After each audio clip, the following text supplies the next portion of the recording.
Shalom, selamat berjumpa kembali dengan saya Nela Kusuma. Saya senantiasa rindu membagikan berkat kasih karunia Tuhan yang saya alami di dalam kehidupan saya. Bagaimana Tuhan mengangkat orang yang rendah untuk memuliakan namanya.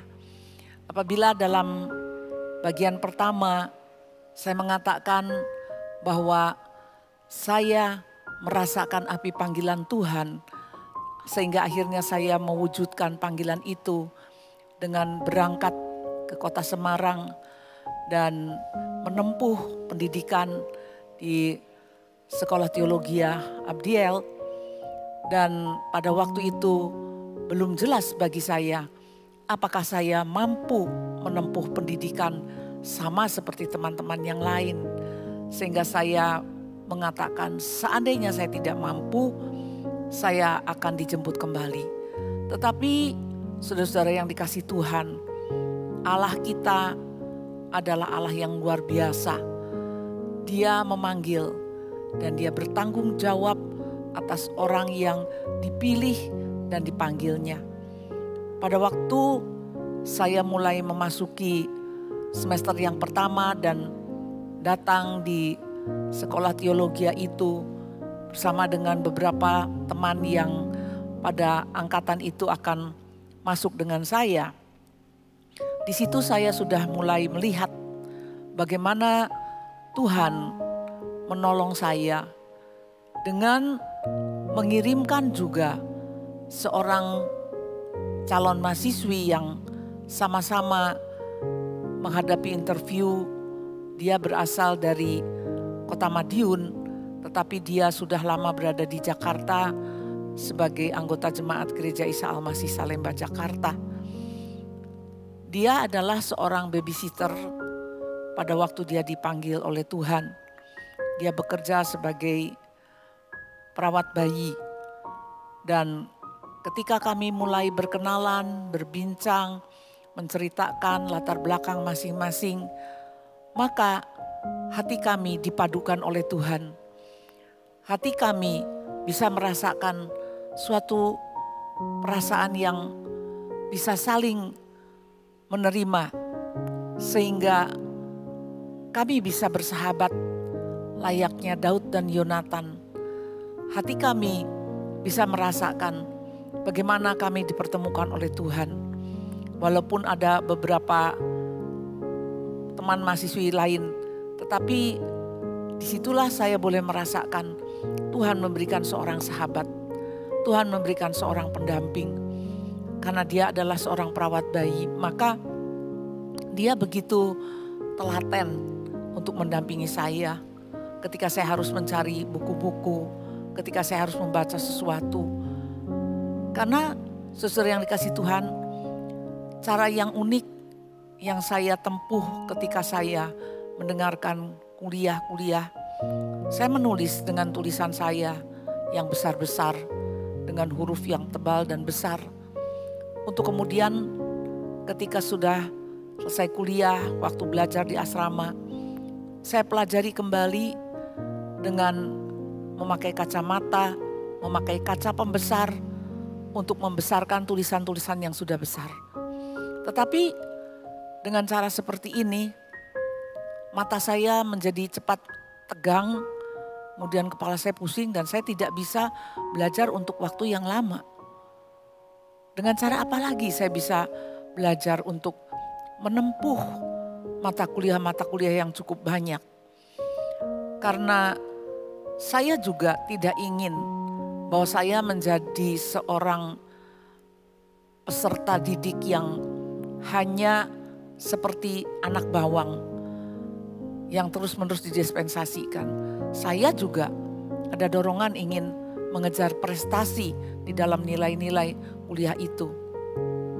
Selain itu saya mempunyai cara, saya juga membawa tape recorder dan kaset-kaset untuk menolong saya bahwa teman-teman yang mau membacakan dengan bersuara apa yang dikuliahkan, saya rekam, kemudian saya dengarkan ulang. Jadi saudara-saudara, bukan suatu perjuangan yang ringan bagi saya sebagai seorang yang memiliki cacat penglihatan ini untuk menempuh kuliah. Kadang-kadang saya sampai kepada perasaan begitu beratnya saya menempuh baik perkuliahan, belajar, harus meminta bantuan teman, harus juga menyelesaikan tugas-tugas asrama. Tetapi saya tidak ingin menjadi orang yang selalu didispensasi. Saya tetap melakukan juga tugas-tugas asrama sebagaimana teman-teman yang lain. Padahal ini adalah sesuatu yang sangat baru bagi saya. Bagaimana kehidupan saya ketika di rumah yang segala sesuatu dilayani oleh seluruh anggota keluarga. Dan sekarang saya hidup di asrama, saya harus bisa mandiri, mencuci pakaian sendiri, membereskan segala sesuatu sendiri, mendapat bagian untuk turut mencuci piring, membersihkan ruangan, membersihkan asrama, belajar juga. Saudara-saudara yang dikasihi Tuhan, Tuhan memberikan kepada saya kekuatan, sukacita, dan keberanian melangkah di dalam segala sesuatu. Dan bukan cuma itu saja, saudara yang dikasihi Tuhan. Di dalam perkuliahan bagi saya memang sulit untuk membaca. Tetapi saya diberikan ketajaman dan ingatan yang kuat untuk mengingat apa yang saya dengar, apa yang saya terima dari para dosen. Demikian juga ketika ada teman-teman yang belajar dengan bersuara keras, saya tangkap, saya dengarkan. Kalau perlu juga meminta bantuan mereka juga untuk merekamkan bagi saya. Dan hari demi hari saya lewati, minggu demi minggu, sampai akhirnya memasuki tes-tes yang saya juga harus tempuh sama seperti yang lain. Di dalam tes-tes itulah seringkali saya merasa tidak mampu dan tidak berdaya. Pada saat-saat seperti itu saya berkata kepada Tuhan, Tuhan, Engkau yang telah memanggil saya ke tempat ini untuk belajar, untuk berkuliah sama seperti mahasiswa-mahasiswa yang lain. Tetapi keadaan saya tidak sama dengan mereka. Lalu saya berdoa kepada Tuhan, Engkau yang bertanggung jawab Tuhan untuk bagaimana caranya saya bisa menunjukkan prestasi saya. Dan kalau itu semua bisa diperlihatkan adalah untuk kemuliaan Tuhan. Karena jelas saya sebagai seorang yang memiliki kelemahan, saya adalah orang yang rendah. Dan memang saudara yang dikasihi Tuhan, Tuhan mengangkat, memilih orang-orang yang lemah untuk memuliakan namanya. Karena di dalam kelemahan itulah kuasa Tuhan dinyatakan. Sama seperti yang Rasul Paulus alami. Dia terlebih suka ada di dalam penderitaan. Dia terlebih suka ada di dalam kelemahan. Dia terlebih suka untuk mengalami kesulitan. Karena justru di dalam keadaan seperti itulah kita bergantung penuh kepada Tuhan. Dan Tuhan menyatakan kuasa dan kemuliaannya disempurnakan di dalam kita. Di dalam saat-saat di mana saya menghadapi tes-tes baik tengah semester ataupun akhir semester. Ketika saya sudah tidak mampu lagi belajar dengan cara saya, dengan kacamata, dengan kaca pembesar, membaca sampai kepala pusing. Kemudian mendengarkan teman juga sangat terbatas. Apakah mereka juga tidak berkonsentrasi untuk pelajaran mereka sendiri. Selanjutnya saya masuk ke dalam kamar. Saya hadapkan muka saya ke bantal. Saya berseru kepada Tuhan, berteriak dan saya katakan seruanku ini sampai ke surga. Saya berseru, Tuhan, Engkau bertanggung jawab. Engkau yang memilih aku. Apa yang dapat kulakukan sekarang? Kalau saya sudah sampai kepada batas kemampuan saya untuk membaca tulisan saya sendiri. Belum lagi buku-buku yang lain. Tetapi saudara-saudara yang dikasihi Tuhan, bukan hanya Tuhan itu memberikan kepada saya ingatan yang tajam, tetapi juga Tuhan kerap kali menolong saya dengan cara yang ajaib. Bahwa saya bisa mendengar suara yang mengatakan apa yang akan muncul besok dalam soal ujian, khususnya di dalam mata kuliah Perjanjian Lama yang sebegitu banyaknya catatan kitab-kitab Perjanjian Lama. Beberapa kali saya mengalami Tuhan mengatakan, bersuara di dalam hati saya.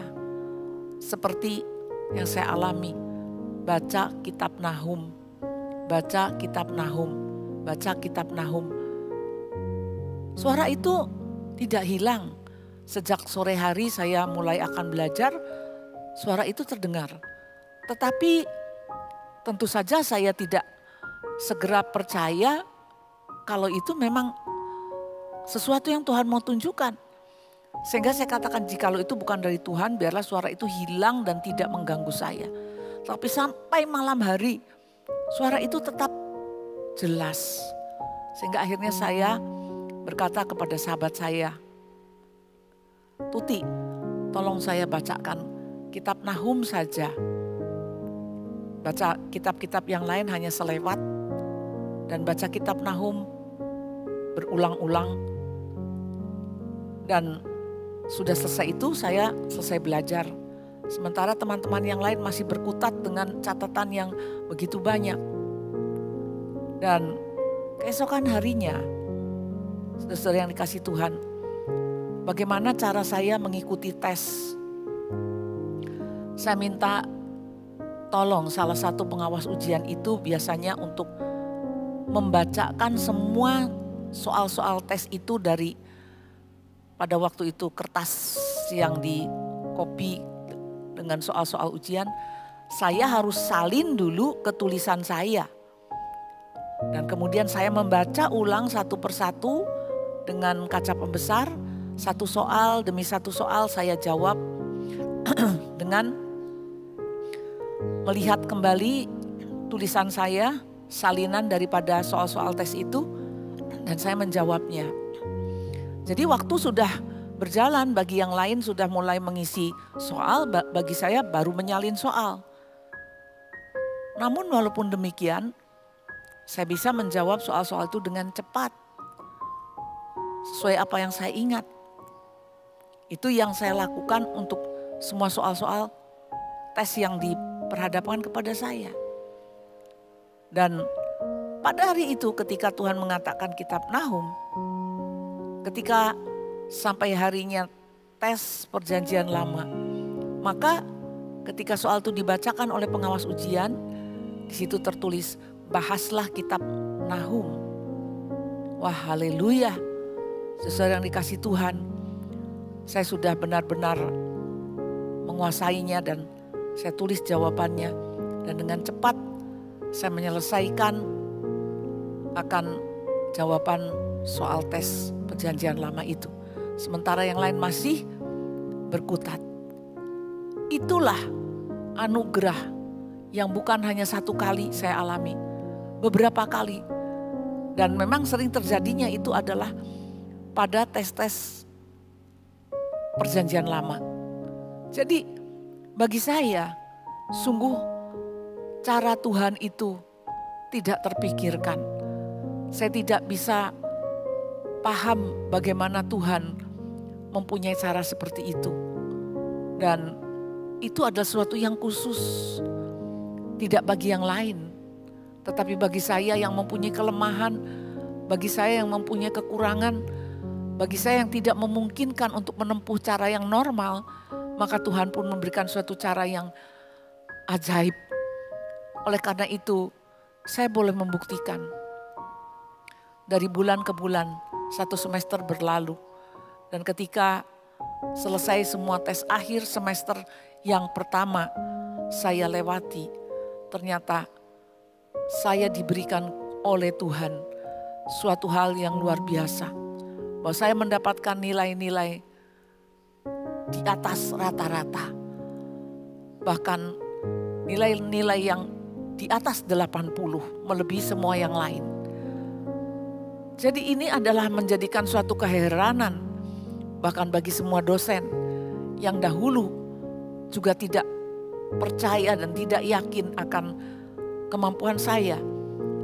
Maka disitulah Tuhan boleh menyatakan orang yang dipilih, orang yang dipanggilnya, orang yang lemah untuk memuliakan Tuhan dan untuk menyatakan kebesaran kuasa-Nya. Demikianlah saudara yang dikasihi Tuhan, saya alami hal-hal yang membuat hati saya juga tidak merasakan tekanan yang berat dalam keadaan yang cacat. Karena Tuhan memberikan keseimbangan, bahkan lebih daripada itu, penghiburan dan sukacita bahwa saya pun juga mampu untuk menempuh perkuliahan-perkuliahan itu. Dan saya boleh menyaksikan ketika saya pulang liburan di awal semester pertama, bagaimana seluruh keluarga saya boleh menyambut saya, bahwa Tuhan telah menyatakan kemuliaan-Nya. Tuhan telah memberikan kepada saya pembentukan bagi karakter saya. Ketika saya pulang, saya sudah menjadi anak yang mandiri. Saya sudah menjadi anak-anak yang normal. Bahkan anak-anak yang belajar bukan dilayani tetapi juga melayani. Dan saya juga boleh membawa hasil daripada prestasi akademik saya yang melebihi di atas mereka yang tidak mempunyai cacat dan kelemahan. Itulah Tuhan kita yang ajaib. Saudara-saudara yang dikasihi Tuhan, oleh karena itu biarlah kita boleh melihat bahwa Tuhan tidak pernah meninggalkan orang-orang pilihannya. Bahwa Tuhan tidak pernah membiarkan kita bergumul sendiri. Bahwa Tuhan tidak pernah membiarkan kita berjalan tidak bersama Dia. Dan bukan cuma itu, segala anugerah, segala kemampuan, segala kekuatan yang kita butuhkan Tuhan sediakan. Karena kita memang dipilih, diciptakan untuk melakukan perbuatan-perbuatan baik, perbuatan-perbuatan yang memuliakan Tuhan. Karena itu, marilah kita terus berjalan di dalam rencana, pilihan dan panggilan Tuhan yang akan berujung kepada kemuliaan bagi namanya. Amin. Shalom, sampai berjumpa kembali di part berikutnya. Bagaimana Tuhan menyatakan hal-hal yang ajaib bagi orang-orang yang rendah, orang-orang yang lemah. Karena itu hidup dengan kekuatan penyertaan daripada Tuhan sendiri. Tuhan memberkati kita semua.